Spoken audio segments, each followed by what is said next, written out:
Olá! Nossa aula de hoje, então, é sobre a contagem de enterobactérias. Qual que é a importância, então, da contagem de enterobactérias na microbiologia de alimentos? As enterobactérias, elas pertencem à família da Enterobacteriaceae, né? Então, eu tenho diversos micro-organismos que fazem parte dessa família, e esses micro-organismos, muitas vezes, eles nos indicam, né, no alimento, quando estão presentes em um alimento, eles nos indicam as condições higiênico-sanitárias em que foram preparados, em que foi preparado, né, esse alimento. Então, se eu não tiver boas condições higiênico-sanitárias, eu posso ter a contaminação no meu alimento com enterobactérias. Então, para a quantificação de enterobactérias em alimentos, nós utilizamos a técnica de semeadura em profundidade ou por plate com sobrecamada. Por que a sobrecamada? Porque esses micro-organismos da família Enterobacteriaceae, as enterobactérias, são micro-organismos anaeróbios facultativos, ou seja, eles crescem na ausência de oxigênio ou na presença de poucas quantidades de oxigênio. Por isso a sobrecamada do meio, para que essa condição de anaerobiose seja mantida dentro da placa de Petri. Para a quantificação desses micro-organismos, nós utilizamos o agar vermelho, violeta, bile com adição de glicose. Por quê? Esse meio ele já vem adicionado, né, de glicose, então eu tenho aqui o frasco do meio.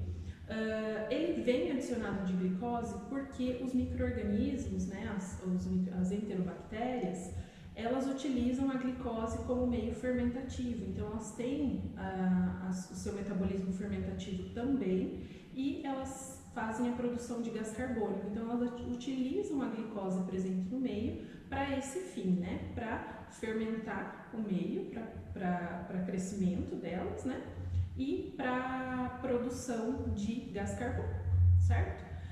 Então aqui eu tenho o meio já preparado. Uma particularidade desse meio de cultura é que ele não pode ser autoclavado, então ele não suporta a temperatura de autoclavação. Então o próprio fabricante traz no frasco, né, um modo de preparo desse meio de cultura. Então ele deve ser preparado com materiais estéreis, com água destilada estéril, e ele deve ser somente fervido durante 1 minuto. Então ele tem que entrar em ebulição durante 1 minuto.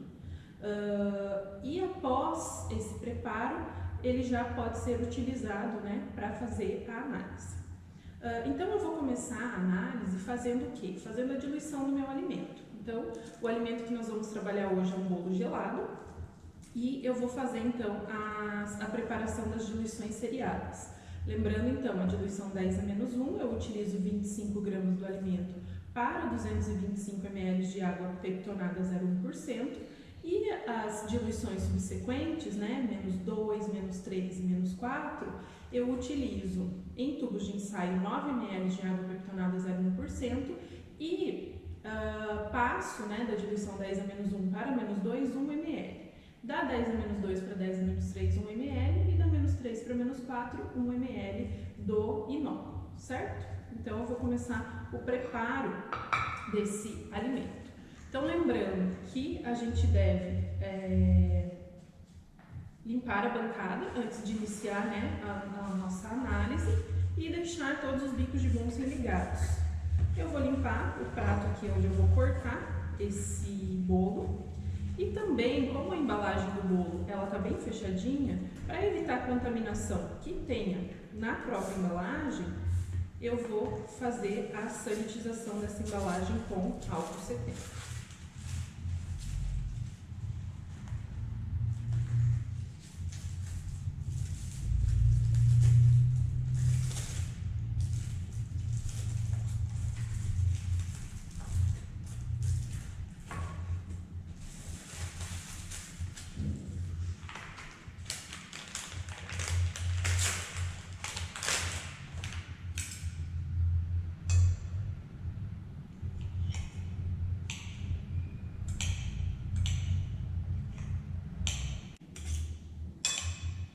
Então o alimento já está totalmente homogeneizado, né, reduzido em tamanhos bem pequenos. Agora eu vou fazer a pesagem das 25 gramas que eu vou utilizar para análise. Então, a gente utiliza um saquinho específico, que é o saquinho para homogeneização dessa amostra. Ele é específico para o equipamento, né? O equipamento de homogeneização de amostras que se chama Stomaker. Eu coloco o conjunto saquinho na balança e o suporte. E agora eu vou fazer a pesagem das 25 gramas.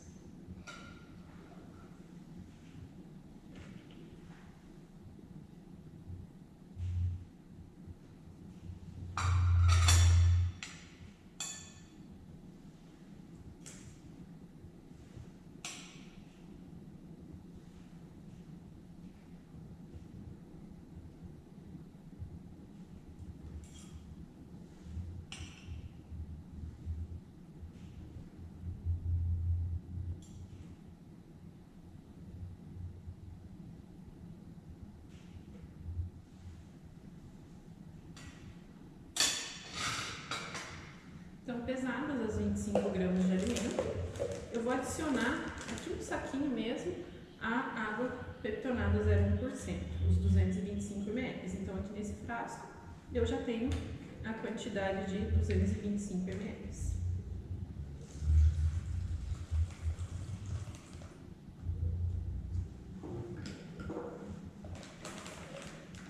Vou fechar o meu saquinho com o auxílio de uma fita crepe.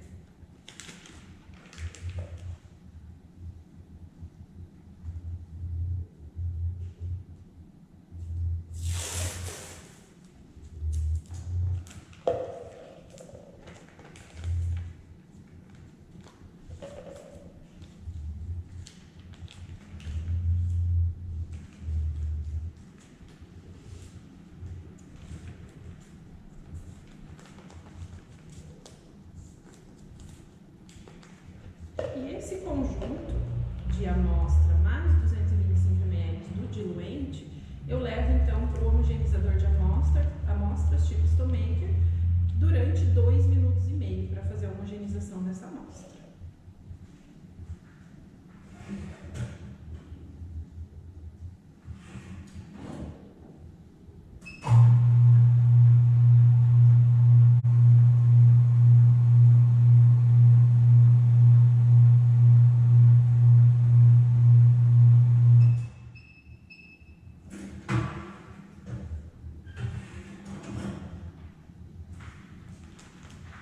Então, a amostra já está homogeneizada, agora eu vou preparar as diluições subsequentes. Então, essa aqui já é a diluição 10 a menos 1.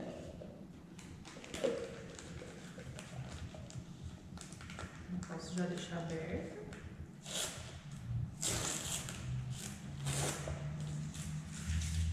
E identificar os tubos, né? Com as diluições correspondentes. 10 a menos 2, menos 3 e menos 4.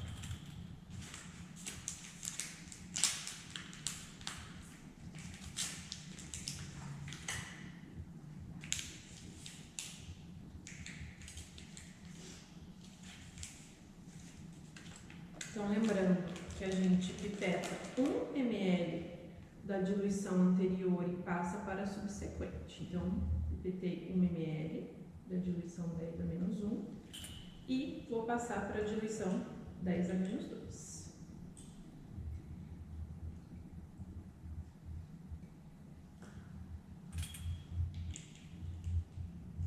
A pipeta que eu utilizei, eu volto ela para a diluição 10 a menos 1. Por quê? Eu vou utilizar ela depois para fazer o plaqueamento, né, desse nó. Então, a 10 a menos 2 está pronta, eu homogenizo, então com batidas leves na palma da mão, e eu vou fazer a terceira diluição.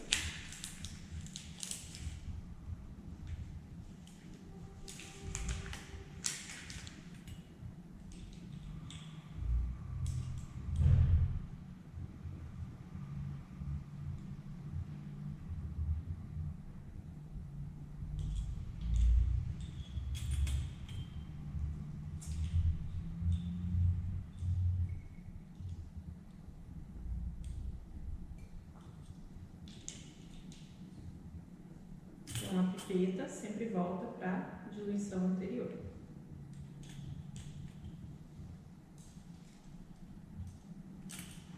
faço a homogeneização e preparo a quarta diluição.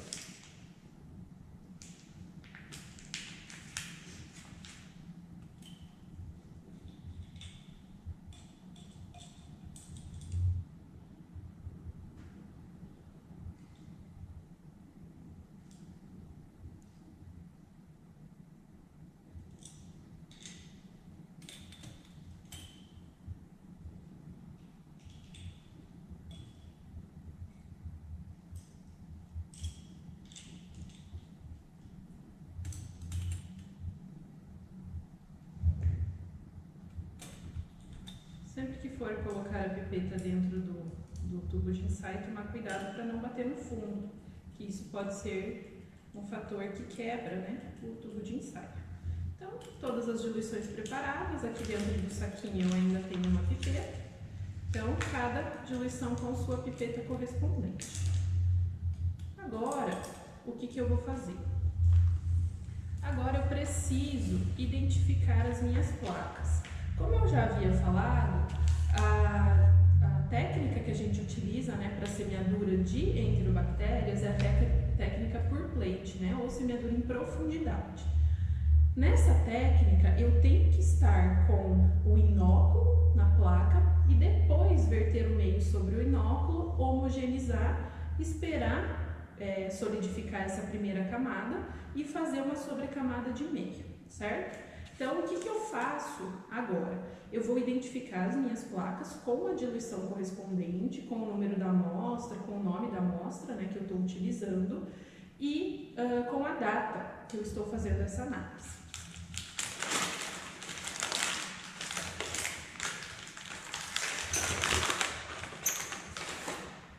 Como eu devo identificar essas placas? Eu sempre devo identificar, então, na parte de baixo da placa, onde vai o inóculo e o meio de cultura. Não embaixo, mas na lateral, para facilitar, né, depois, quando eu for fazer a contagem desses micro-organismos. Então, eu abro um pouquinho a minha placa e faço a identificação. Eu não posso abrir totalmente, porque essas placas já estão estéreis, né? Então, se eu abrir totalmente a placa, é uma fonte de contaminação, né, do ambiente. Então, eu vou fazer a identificação.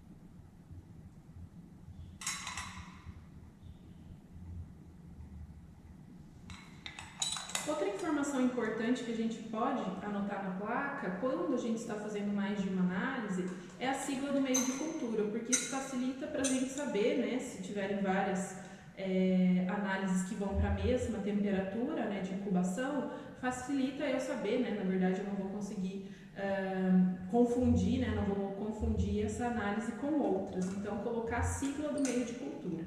No caso do meio que a gente está utilizando é o VRBG.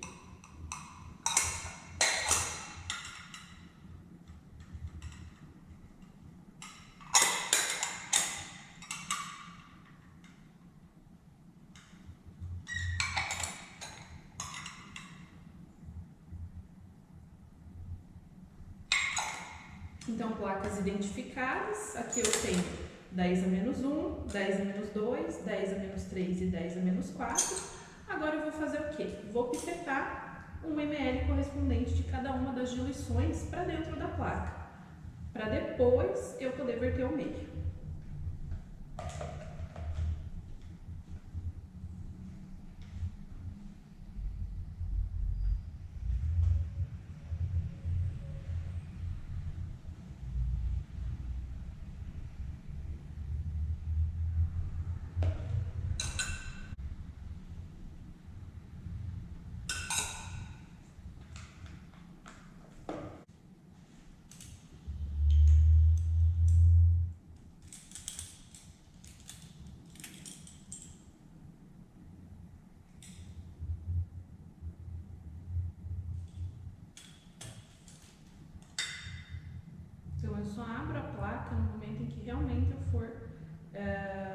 verter o inóculo dentro dela. Verti o inóculo, deixo fechado, até o momento em que eu for dispensar o meio de cultura dentro das placas.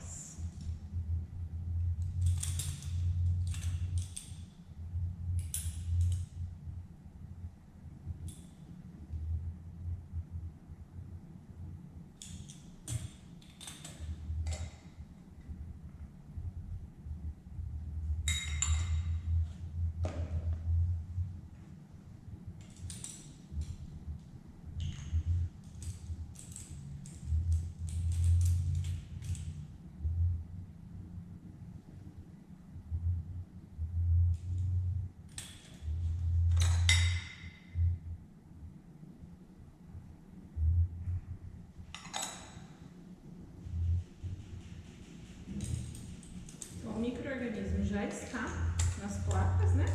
Agora eu vou verter o meio.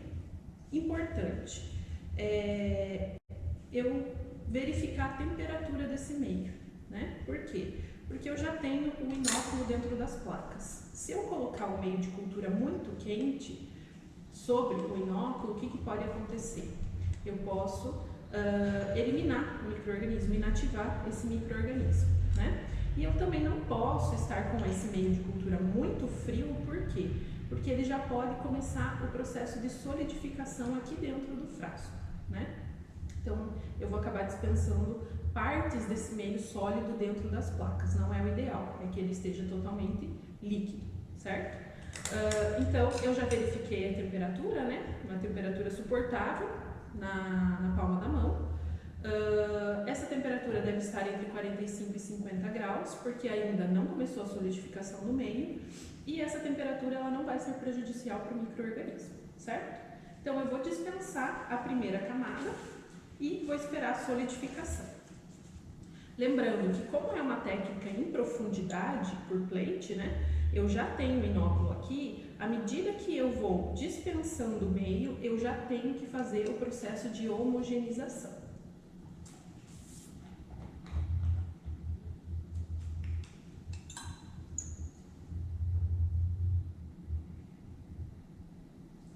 Então, eu posso fazer 5 movimentos circulares no sentido horário e 5 movimentos circulares no sentido anti-horário.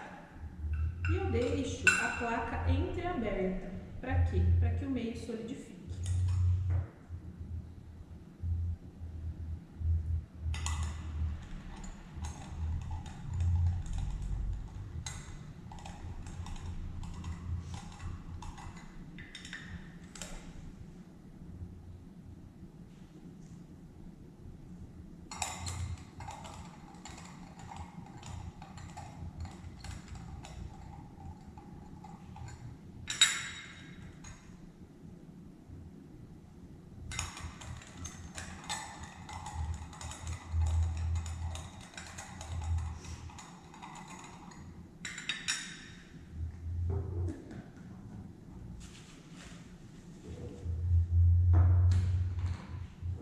Agora eu aguardo a solidificação e depois eu venho com a sobrecamada.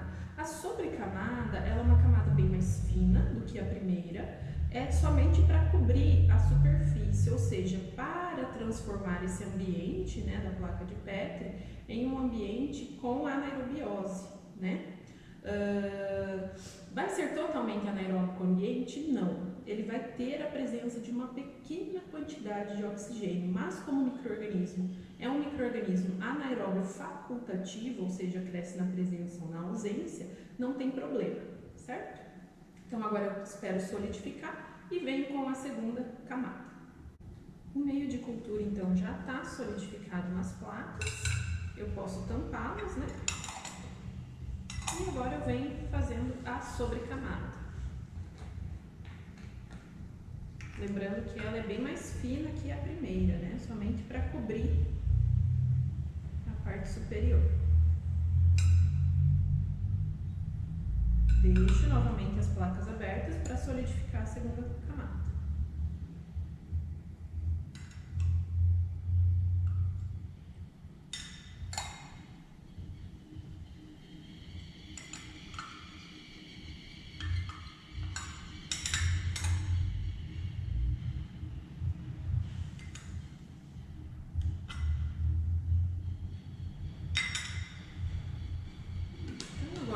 espero a solidificação da segunda camada. Então, a sobrecamada já solidificou também. Eu posso fechar todas as placas, colocar uma sobre a outra e passar uma fita crepe em volta para facilitar, né, a incubação.